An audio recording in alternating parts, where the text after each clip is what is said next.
آج شرک whole cell کے حساب سے ہو رہا ہے کہ نہیں ہو رہا؟ نعت میں پتہ ہی نہیں چلتا کہ یہ اللہ کی حمد و ثنا ہو رہی ہے، یہ نبی کی تعریف ہو رہی ہے، کوئی فرق ہی نہیں چھوڑا اللہ اس کے رسول میں۔ عالم الغیب بھی بنا دیا، مشکل کشا بھی بنا دیا، حاجت روا بھی بنا دیا۔ ایاک نعبد و ایاک نستعین، اے اللہ ہم تیری ہی عبادت کرتے ہیں اور صرف تجھ سے مدد طلب کرتے ہیں۔ یا ایھا الناس، اے لوگو، انتم الفقراء الی اللہ، تم سب کے سب فرشتے، پیغمبر، کیا مسلم کیا غیر مسلم، سب کے سب محتاج ہو اللہ کے در کے۔ کہتے ہیں اللہ اور بندہ کا فاصلہ بہت ہے، تو مانگنے کے لیے درمیان میں کیا ہونا چاہیے؟ واسطہ۔ یہ دلیل کہاں سے نکالی آپ نے؟ ایک صاحب بیان کر رہے تھے کہ جیسے آگ اور پانی میں ڈیفرنٹ بہت ہے، تو جب پانی سے آگ کو گرم کرنا ہوتا ہے تو درمیان میں دیگچی کا واسطہ ہوتا ہے، تو ہمیں اللہ تک پہنچنے کے لیے، یعنی اپنی پکار اللہ تک پہنچانے کے لیے کس کا واسطہ چاہیے؟ نبی کا۔ پہلے نبی سے مانگیں گے، پھر نبی وہاں پہنچائیں گے۔ یہ لاجک کہاں سے نکالی آپ نے؟ قرآن تو کہہ رہا ہے نحن اقرب الیہ من حبل الورید، نبی واسطہ ہیں اس طور پر کہ بندے کو اللہ سے ملا دیتے ہیں۔ دیکھو، آپ کسی کو تلاش کر رہے تھے، نہیں ملا، کوئی شخص آپ پر احسان کر کے آپ کو ڈائریکٹ کر دیتا ہے کہ بھئی یہ ہے، ان سے ملنا ہے آپ نے، یہ میں ڈائریکٹ کر دیا، تو یہ واسطہ ہے، مگر یہ واسطہ دونوں کو آپس میں ڈائریکٹ کرنے کے لیے کہ تاکہ اب ان دونوں کے درمیان کوئی واسطہ نہ رہے۔ تو لوگ اللہ کو بھول چکے تھے، اللہ کی معرفت نہیں تھی، اللہ کو جانتے نہیں تھے۔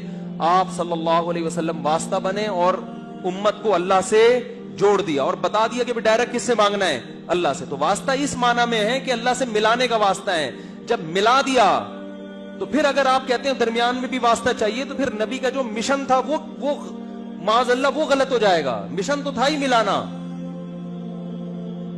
قرآن کی آیت ہے وَأَنَّ الْمَسَاجِدَ لِلَّهِ فَلَا تَدْعُوا مَعَ اللَّهِ أَحَدًا، سجدہ گاہیں یعنی مسجدیں صرف اللہ کی ہیں، اللہ کے ساتھ کسی کو مسجدوں میں مت پکارو۔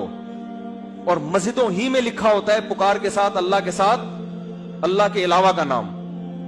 کسی نے کچھ لکھا، کسی نے یا علی مدد لکھا، کسی نے یا رسول اللہ مدد لکھا، مختلف۔ اور آیت درمیان میں لکھی ہوتی ہے کہ مسجدیں اللہ کے لیے، اللہ کے ساتھ کسی کو مت پکارو۔ یہ کیا ہو رہا ہے بھائی؟ سعودی عرب کی کسی مسجد میں دیکھا آپ نے اس طرح کے نعرے؟ عرب کنٹریز میں دیکھا؟ ملیشیا میں دیکھا؟ کہیں بھی دنیا میں نہیں ہے۔ تو میرے بھائی اپنے ایمان کو مضبوط کرو۔ توحید کے معاملے میں اسلام بہت حساس ہے، بہت حساس ہے۔ مشرک کی مغفرت نہیں ہوگی۔ جو اللہ اس کے رسول کا فرق ہے اس کو باقی رکھو۔ عیسائیوں کی طرح غلو مت کرو کہ انہوں نے عیسیٰ علیہ السلام کو اللہ کا بیٹا بنا دیا۔ آپ ابھی تک اسی بحث میں الجھے ہوئے کہ نور تھے، بشر تھے۔ بھائی آپ صلی اللہ علیہ وسلم بشر تھے، انسان تھے، ہدایت کا نور تھے، انسان تھے۔ آپ کے والد عبداللہ، آپ کی والدہ آمنہ، آپ کی اولاد سید آج تک ہیں، یہ سارے انسان ہیں یا نہیں ہیں؟ آدم علیہ السلام کو اللہ نے مٹی سے بنایا، اور آدم علیہ السلام کی اولاد میں کس کو پیدا کیا؟ محمد صلی اللہ علیہ وسلم کو۔ تو سارے مٹی انسان ہیں، ہاں ہدایت کا نور ہے۔ قرآن بھی ہدایت کا نور، علماء بھی ہدایت کے چراغ، نبی بھی ہدایت کا نور ہیں۔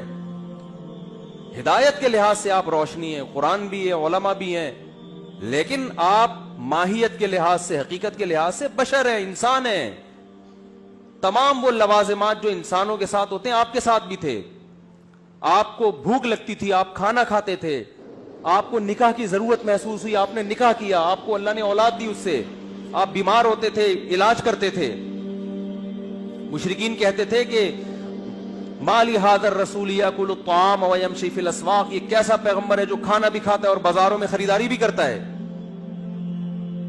سمجھ رہے ہیں نا؟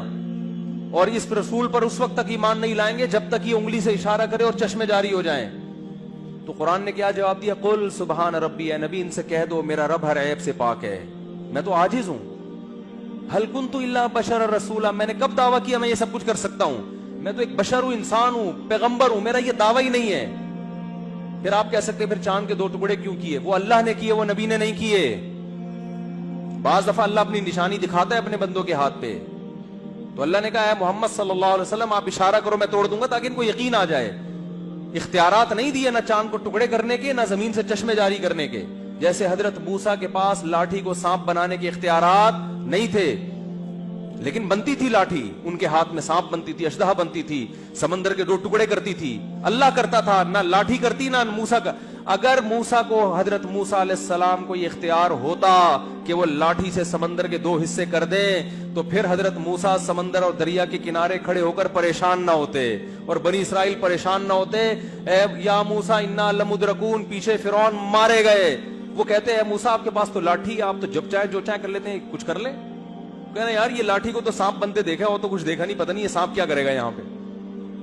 اور حضرت موسیٰ بھی پریشان، لیکن کیا فرماتے ہیں؟ ان معی ربی، میرے ساتھ میرا رب ہے، کچھ نہ کچھ کرے گا وہ. تو لاٹھی کو سے سمندر کو ٹکڑے کرنے کا اختیار ہوتا تو یوں کر دیتے اسی وقت، اللہ سے تھوڑی پوچھتے. اللہ نے فرمایا ہے موسیٰ اس دریا پہ اس لاٹھی کو مار، بس پھر دیکھ کیا ہوتا ہے. لاٹھی کو سانپ بنانے کا بھی حضرت موسیٰ کو اختیار نہیں تھا. تھوڑا سا ٹھہر گیا.